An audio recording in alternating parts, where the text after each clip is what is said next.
going back to partnerships and ecosystem building, could you please name, a successful case study where partnerships really influenced the growth and success of a project, and why? Eugene, maybe you can start. Have you heard my question? Yeah, I did. I'm just thinking about it. I think like every project benefits from a good partnership. It's hard. Like, what do you mean by a case study? Like, it's really hard to find any Web3 project that didn't benefit from the collab. I don't know. Maybe you can think about, like a Web2 brands collabing with the Web3 studios. I don't know, maybe like NFTs from Nike or Adidas Originals.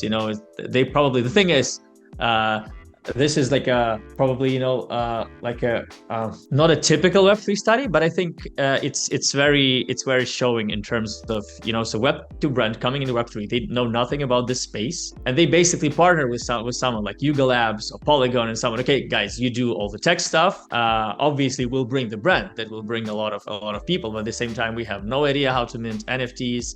How can we make them approachable and stuff like that? Or you can think about Starbucks and Polygon, for example, doing their loyalty program. Again, Polygon provides all the tech stuff because Starbucks, they wouldn't bother like doing it from the scratch up. And basically it benefits everyone because that's what I've mentioned in the previous answer, right? Where you have two companies that each has their own strong sides, but they lack something else that they basically partner to amplify each other's strength. Totally. And also you mentioned Web2, and yes, partnerships between Web2 and Web3 companies also contribute to mass adoption of Web3. Yes, Victor. So there is one case study that I am particularly part of, and it's from my previous employer, Chainlink. Chainlink did their announcement about the protocol that is called CCIP. It stands for Cross-Chain Interoperability Protocol.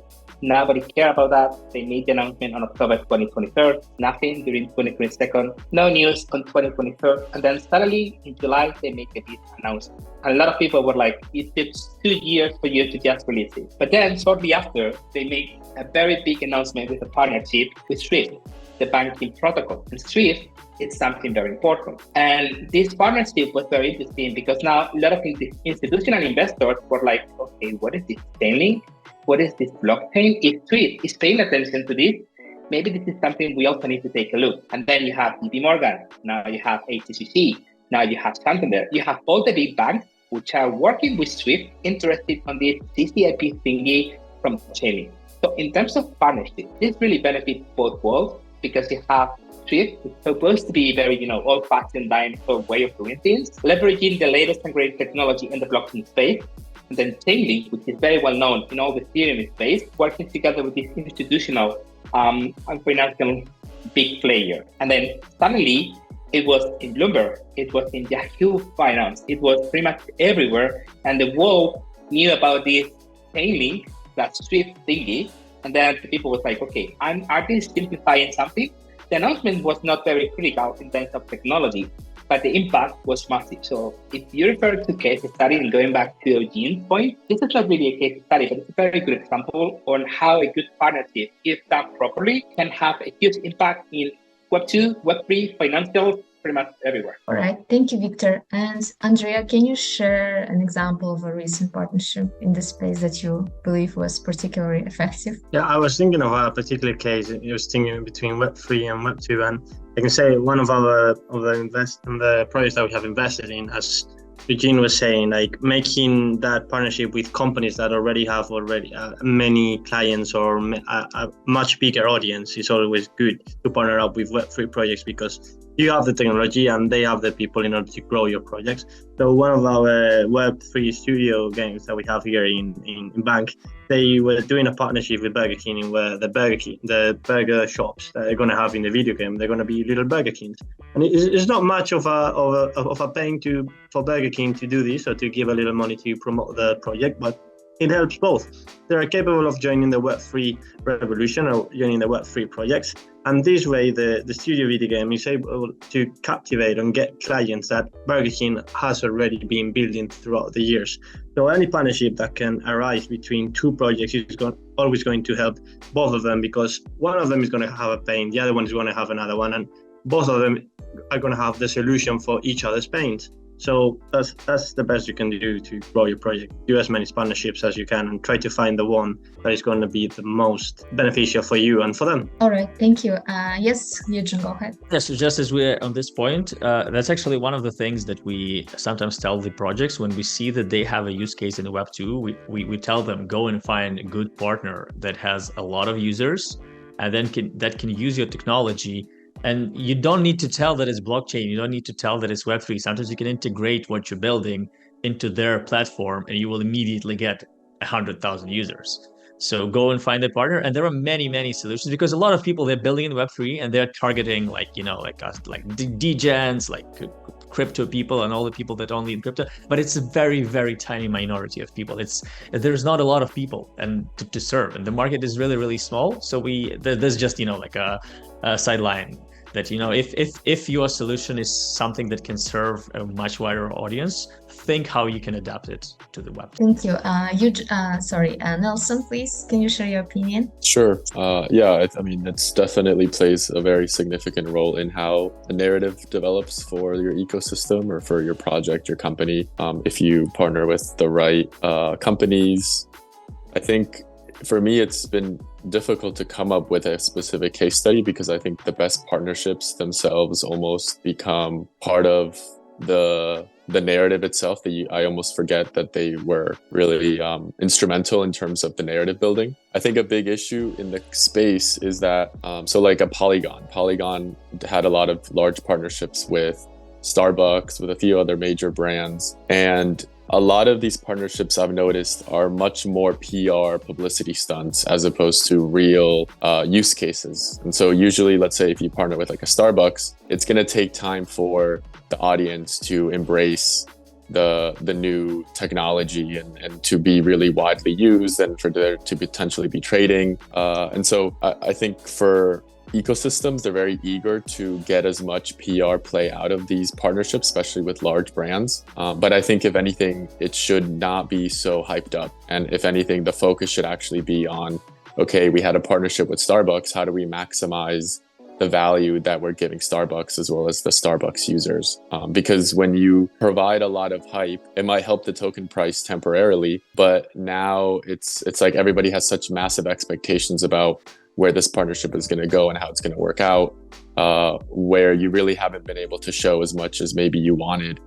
Even now with like the Starbucks partnership, I think they've been around for about a year or so, and I have yet to hear what has come out of that in terms of like, this would be really good PR. There was a report just like a week ago, sorry for interrupting, that it was like massively successful apparently. So I mean, it's why are you not marketing that? Why are you not like pushing the success of that partnership? So that's one part of the partnership side. One company I think that has been doing a very good job of this is Blackbird. They're based out of New York City. They recently raised, I think, $20 million plus from A16Z. And what they've been able to do is have partnerships with like 50 to 100 restaurants in New York City.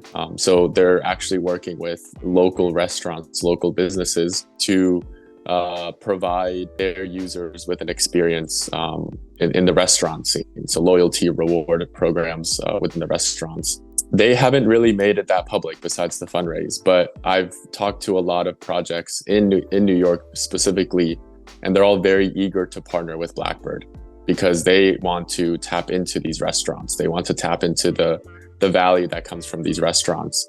And so I think a company like Blackbird is doing it right in terms of they're building the on the ground infrastructure to provide value for projects, and projects are just lining up to try to figure out how to provide a value to Blackbird and obviously receive value from all these much smaller partnerships that have been able to be built with that company as opposed to one large partnership. Okay, so going back to the ecosystem, can you guys share like the global trends that are currently having the most significant impact on ecosystem building strategies.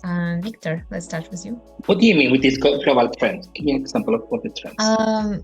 Global trends like, I don't know, sustainability or digital transformation. The thing is, today I hear a lot of buzzwords, and my feeling is that users are sick of buzzwords. That's my understanding. So, at least in Web3, I'm not a big fan of the trends. That's why I was trying to clarify the question a little bit more. And as Nelson was mentioning, we create a lot of hype for many reasons. And trending things in Web3 are not really working very well. The Web3 users, of course, besides all the jargon, all the DM friends, who are the OGs and the DJs today, when you go beside that, these people are very smart in the way that they don't deal very well with fear. So maybe the trend for me in Web3 is that there is no real trend. Like, you try to put some buzzwords, let's combine blockchain and AI, and you get a lot of people. But if you don't have anything that is actually supporting your hook, AI plus blockchain, people are going to be like, this is fear, not interested, bye, as quickly as that. So that's one of the things. And the next one is that the pace of development that we're having in Web3, it's ridiculous. Like, every other week, you have 2 projects. Every other week, you have groundbreaking technology. And it's also interesting because some of this technology has been building for 1 or 2 years. But then in a week or 2, you get a lot of announcements. And even, I'm referring back to the research part, people are not doing good research. And then you have different teams working in parallel, which they have a lot of points in common, and they still try to reinvent the wheel. So that's why when you go back to the trends, it's something that I, in Web3, not particularly a fan of, to be completely and fully transparent. Maybe anyone has a different opinion, which I will listen very carefully. Yes, Eugene, please. Yeah, sorry for jumping in. I guess I just have a different view of trends as Victor does. I can name like 5, but I just don't want to take it from the mouths of the others. So maybe I'll name a few, and if they're left. So for me, like, the main trends are, first of all, like social login. I think it's like a huge trend that is, I mean, like, it's a problem that people are trying to solve, and we've seen it for the past like half a year or a year. This is something that's been driving a lot of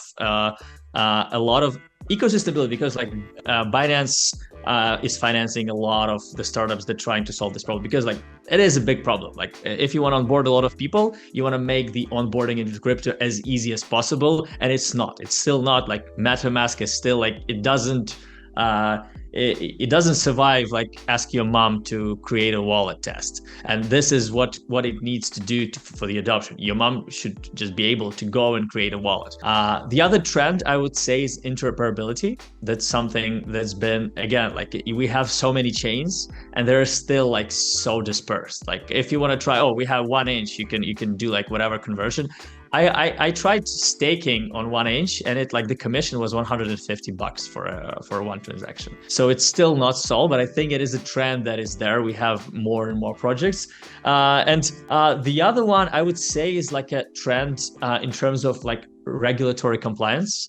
More and more projects that you will not see partnering in the nearest future. They start partnering now because they realize that on their own they won't be able to fight this big government thing. So like, people who are basically competitors, they're now like creating their own ecosystems where, where they can basically chip in with money and try to to build something that will comply, but at the same time, they want to influence the development of the regulations. And you see in some countries, like for example in UAE, we have a company in DIFC which has a separate legislative system to all the other UAE, and they ask the companies like, can you please give us suggestions? Can you please chip in with what should we implement so it will fit anyone? So I will name this 3. I have more, but I'll let everyone else to begin it. Yes, thank you, Eugene. Andrea, do you have something to add? Yeah, especially the account obstruction is what is going to bring loads of people into the crypto world. Like, as we have said, there's a tiny amount of people that is in the crypto ecosystem, and it's really difficult to use. Even though all of us here know how to use it, you do realize it's really difficult to use. So you have to be able of implementing account abstraction. So that people are able to use anything that is in Web3 or blockchain technology without realizing that they're using it. And as I like to say, technology is the new gods of this era. People use phones or electricity or technology without realizing how it works underneath it. So you have to be able to get the Web3 into everyone's houses just by making it as simple as possible, so they can be using it as a Web2 interface, even though Web3 is working underneath it. And also, when you build your ecosystem, always try to remember and do help or try to reach all those first investors or partners or people that joined your project in the first stages. Even though they put a little money or they didn't help you much, they know you since the beginning. And even though you're growing and you're getting bigger, do not forget about those people. They know the project since start, and they're going to be your small ambassadors and your little ambassadors that are going to help you grow your project as much as possible, more than that person that is going to put you 5 million euros into it. So also that's important. Never forget about the people that helped you at the beginning. Yeah, but why no one mentioned about AI and machine learning? Isn't it a global trend? Don't you think so? I think it is a global trend in terms of investing. Same as 3 years ago, if anything had Web3 underneath it. Investors, hedge funds, VCs, any person that invests would be putting money into it. And now AI, but what is really AI? Like 90% of the projects that we get here that they say they use AI, they have an API to ChatGPT and they have nothing with AI, or they have no algorithm from themselves. So you have to be careful with that, because when you get trends, when everyone is speaking about something, it's really difficult to know that you are getting the project that is correct. And it's true that there's FOMO into AI. Any project that says that they have some AI is getting all the attention, and then you have great projects that don't have AI but are solving a real problem. So it is a trend, but I don't think it's something to build the ecosystem. It's just going to be a fashion. In a year, 2 years time, something it will be something new. Okay, and let's hear Nelson also. For us, the major trend is we have to onboard users into crypto.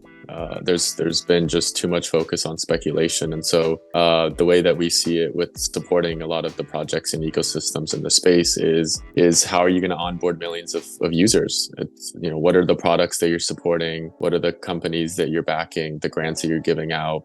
The products that you're building, the user experience? Is this being geared towards being able to onboard millions of people within the next year to 2 years? If that's not the case, then it's just for us as an advisory company, we're not very interested in working with companies and protocols that don't understand just how important it is to build for the mass market. We've had more than a decade in the space in terms of developing these projects and companies, and this space really is still very far out from being able to onboard millions of people. And so what ends up happening is you have these companies and protocols building for the 20 to 50,000 crypto users worldwide that are speculators and early adopters. And while that works out and has worked out to some degree, we are ready to evolve to the next phase in crypto's growth. And so for us, I think that's the major trend that we're seeing, is that this is the time to onboard the masses. And obviously, there's many other smaller trends that come out of that, but that's kind of a big focus for us, is like, if you're not building products for the mass market, I don't see you really surviving for the long term. Okay, Nelson,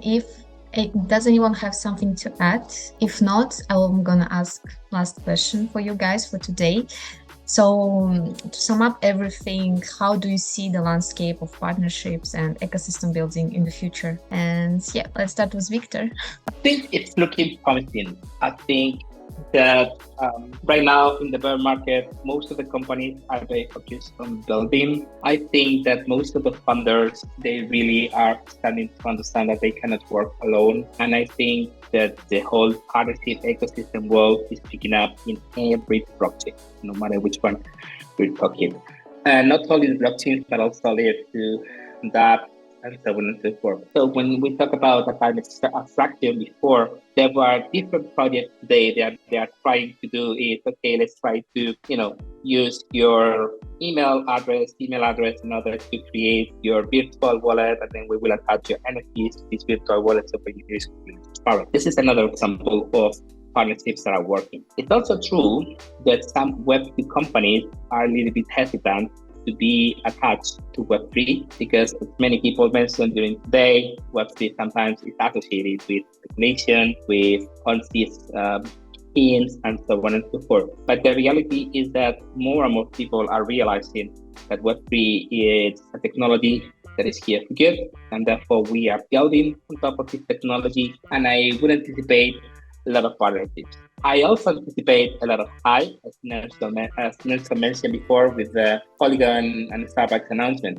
But I do anticipate that we will see more meaningful partnerships and more people that are really willing to collaborate and build something actually usable, which is the part that sometimes we're missing, right? Like, we have a lot of technology, but how are we using this technology? And the other thing that I can also foresee is that people are hopefully starting to tell a little bit more what is happening behind the scenes. Because the other problem that sometimes I see is that we only do one stuff. What do I mean by that? We do the announcement like January, and then we say no more. And one of the things that I've seen also it works very well is when you do announcements in regular basis and you update people on how the projects are going and how is this collaboration going. And one of the things that to me is still in the to do, and when it comes into partnership, is also tell the bad stories. Not bad stories like bitching about someone. No, the bad stories in the way of, okay, we had these challenges. This is how we overcome these challenges. This is what you can get stuck. So also other people can learn from this, and maybe you can also leverage another part of the business. That's my point of view. Thank you, Victor.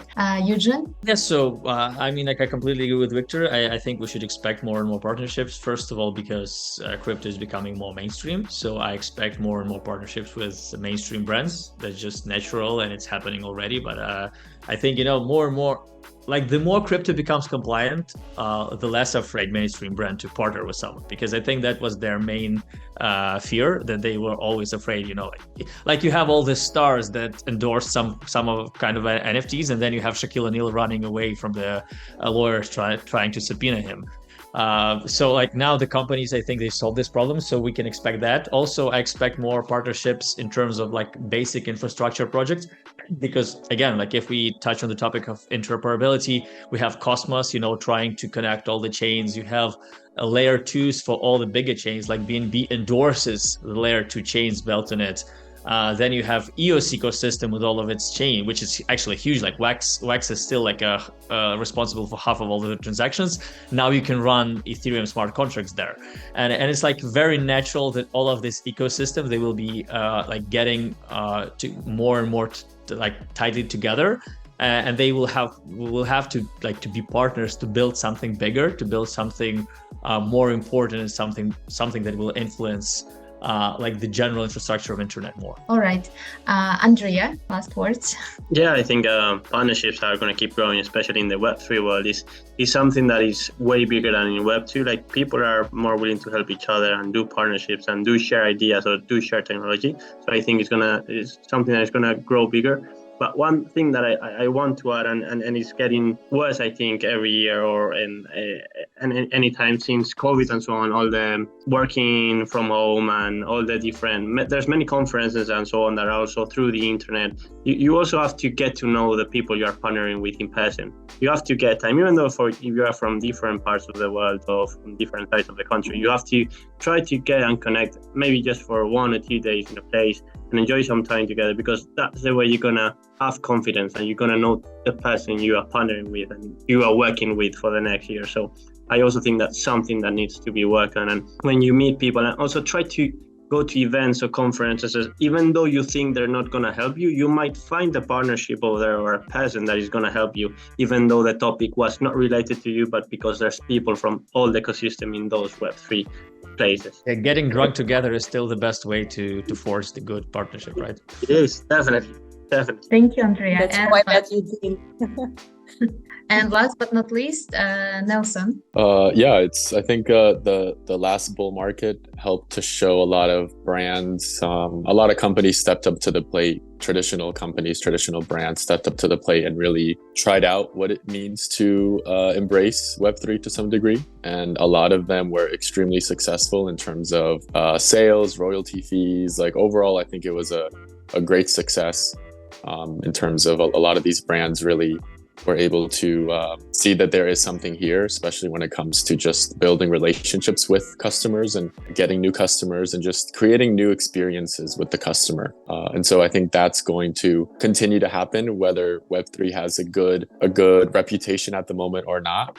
Brands are realizing and looking at the big players that already came in and seeing that there is a lot of big potential. So I think now more than ever, there is a lot more interest from more traditional brands, traditional businesses, traditional companies to take a closer look into crypto, which is going to obviously empower the partnerships. And we're going to see some really, really interesting integrations, some really interesting partnerships, which is going to be very exciting as we continue to move towards mainstream user adoption. Thank you, Nelson.